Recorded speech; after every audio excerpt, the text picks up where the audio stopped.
தமிழொலி நேயர்களுக்கு வணக்கம். இன்றைய மதிய நேர பிரதான செய்திகள். முதலில் தலைப்புச் செய்திகள். இலங்கையில் கொரோனா தாக்கம் மீண்டும் ஆரம்பம், 2 பேர் உயிரிழப்பு. மின்சார கட்டண அதிகரிப்பு, வெடிக்க உள்ள போராட்டம், அரசுக்கு கடும் எச்சரிக்கை. இலங்கை வந்த விமானத்தை கடத்தப் போவதாக மிரட்டல், போலீசார் அதிரடி. யாழ்ப்பாணம் குருநகரில் வெடிமருந்துகள் மீட்பு. வடக்கு கிழக்கு பிரதேசங்களில் 76 பேர் கைது. கண்டி யாழ்ப்பாணம் ஏனையின் வீதி விபத்தில் ஒருவர் உயிரிழப்பு.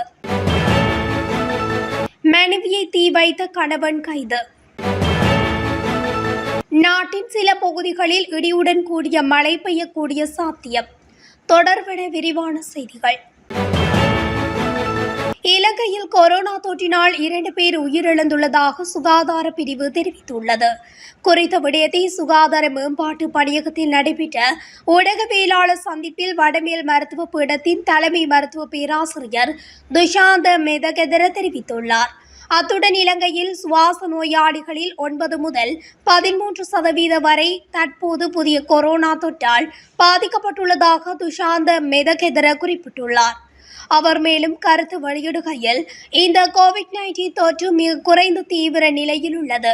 தீங்கு விளைவிக்கும் விளைவுகள் மிக குறைவு. இருப்பினும் பலவீனமான நோய் எதிர்ப்பு சக்தி கொண்ட 65 வயதுக்கு மேற்பட்ட நோயாளிகளுக்கு இது தீவிரமாக இருக்கலாம். இந்நிலையில் இலங்கையில் 2 இறப்புகள் ஏற்பட்டுள்ளன. அதை தவிர தற்போது எங்களுக்கு ஒரு தீவிரமான சூழ்நிலை இல்லாததால் தேவையில்லாமல் பீதியடைய தேவையில்லை என பயம்பு மருத்துவ பீடத்தின் முதன்மை மருத்துவ பேராசிரியர் துஷாந்த மெதகெதர தெரிவித்துள்ளார். மின்சார கட்டண அதிகரிப்பிற்கு எதிராக போராட்டம் ஒன்றை முன்னெடுக்க உள்ளதாக இலங்கை மின்சார நுகர்வோர் சங்கம் அறிவித்துள்ளது. இந்த நிலையில் நாட்டில் நேற்றைய தினம் அறிவிக்கப்பட்ட 15% மின்சார கட்டண உயர்வை கடுமையாக எதிர்ப்பதாகவும் இது நியாயமற்றது எனவும் சங்கம் தெரிவித்துள்ளது.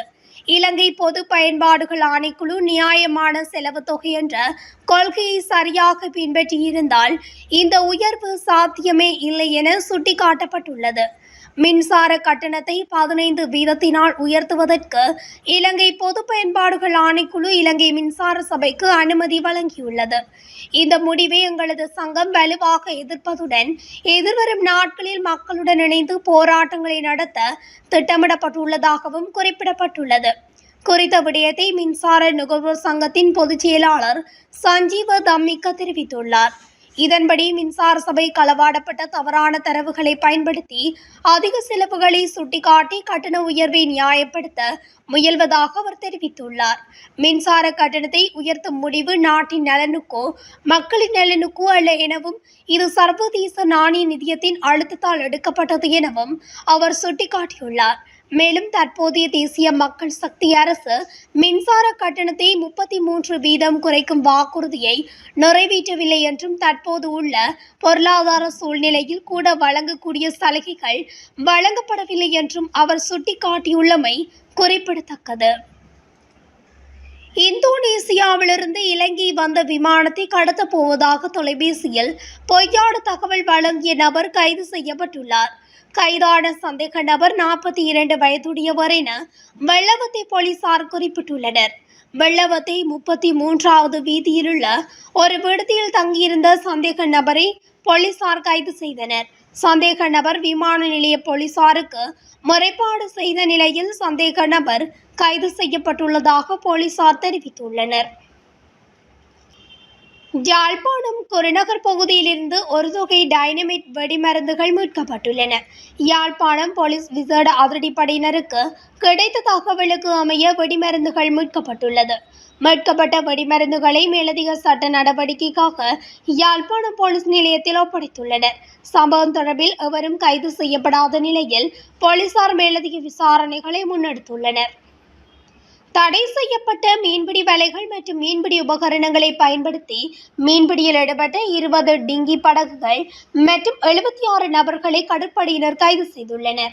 மே 26 முதல் ஜூன் 7ஆம் தேதி வரையான காலப்பகுதியில் கடற்பகுதிகளில் மேற்கொள்ளப்பட்ட நடவடிக்கைகளின் மூலம் இவர்கள் கைது செய்யப்பட்டதாக கடற்படை வெளியிட்டுள்ள அறிக்கையில் தெரிவிக்கப்பட்டுள்ளது.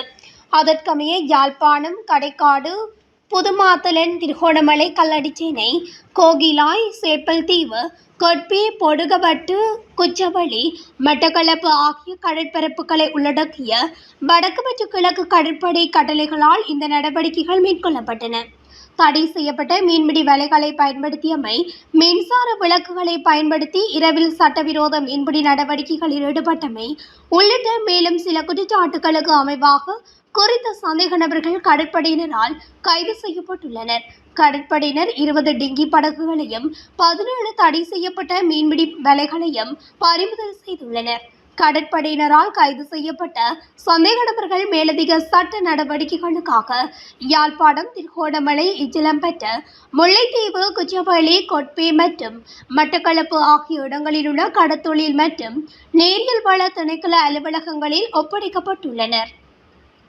கண்டி யாழ்ப்பாணம் எரேன் வீதியின் கடுகஸ்தோட்டை நகரில் இடம்பெற்ற வாகன விபத்தில் ஒருவர் உயிரிழந்துள்ளார்.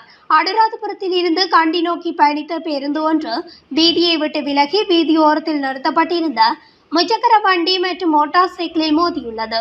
விபத்தில் பலத்த காயமடைந்த முச்சக்கர வண்டி சாரதி கண்டி வைத்தியசாலையில் அனுமதிக்கப்பட்டதன் பின்னர் உயிரிழந்துள்ளார். சம்பவத்தில் 58 வயதுடைய பரகுட அலுதொன்னிய பிரதேசத்தைச் சேர்ந்த ஒருவரே உயிரிழந்தார். சடலம் கண்டி வைத்தியசாலையின் பிரேத அறையில் வைக்கப்பட்டுள்ளதுடன் பேருந்தின் சாரதி கைது செய்யப்பட்டுள்ளார். மேலும் சம்பவம் தொடர்பான மேலதிக விசாரணைகளை கடுகஸ்தோட்டை போலீசார் மேற்கொண்டு வருகின்றனர். சிலாபம் அம்பகந்தவில பகுதியில் மனைவியை கணவன் தீ வைத்து எரித்த சம்பவம் குறித்து தகவல்கள் வெளியாகியுள்ளன. மனைவிக்கு தகாத உறவு இருப்பதாக சந்தேகித்து இருவருக்கும் இடையே முரண்பாடு ஏற்பட்டுள்ளதால் குறித்த கணவர் தனது மனைவியை தீ வைத்து எரித்துள்ளார். குறித்த மனைவி சிலாபம் வைத்தியசாலையில் சிகிச்சை பெற்று வந்த நிலையில் நேற்று உயிரிழந்தார். உயிரிழந்த பெண்ணுக்கு 39 வயது என தெரிய வந்துள்ளது. சம்பவம் தொடர்பில் கணவர் நேற்று இரவு கைது செய்யப்பட்டதுடன் சிலாபம் காவல்துறையினர் மேலதிக விசாரணைகளை மேற்கொண்டு வருகின்றனர். நாட்டின் சில பகுதிகளில் மழை அல்லது இடியுடன் கூடிய மழை பெய்யக்கூடிய சாத்தியம் நிலவும் என வளிமண்டலவியல் திணைக்களம் எதிர்ப்பு கூறியுள்ளது. அந்த வகையில் மேல் சப்ரகமுவ, மத்திய, தென் மற்றும் வடமேல் மாகாணங்களில் அவ்வப்போது மழை அல்லது இடியுடன் கூடிய மழை பெய்யக்கூடும் என குறிப்பிடப்பட்டுள்ளது. மேலும் மேல் மற்றும் சப்ரகமுவ மாகாணங்களிலும் நுவரெலியா, கண்டி, காலி, மாத்தறை மாவட்டங்களிலும் சில இடங்களில் 100 மில்லிமீட்டருக்கும் அதிகமான பலத்த மழை வீழ்ச்சி பதிவாகக்கூடும் என தெரிவிக்கப்பட்டுள்ளது. வடமாகாணம் மற்றும் அனுராதபுரம் மாவட்டத்திலும் பலத்த மழை பெய்யக்கூடும் என தெரிவிக்கப்பட்டுள்ளது.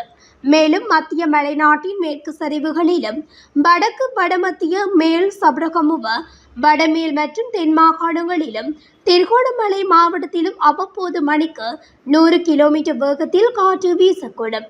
இதேவேளை இடியுடன் கூடிய மழை பெய்யும் சந்தர்ப்பங்களில் ஏற்படும் அனர்த்தங்களை குறைப்பதற்கு தேவையான பாதுகாப்பு முன்னாயத்த நடவடிக்கைகளை மேற்கொள்ளுமாறு வளிமண்டலவியல் திணைக்களம் பொதுமக்களை அறிவுறுத்தியுள்ளது. இத்துடன் தமிழொலியின் இன்றைய மதிய நேர பிரதான செய்திகள் நிறைவடைகின்றன. தொடர்ச்சியாக செய்திகளை அறிந்து கொள்ள தமிழொலி ஊடகத்துடன் இணைந்திருங்கள். நன்றி, வணக்கம்.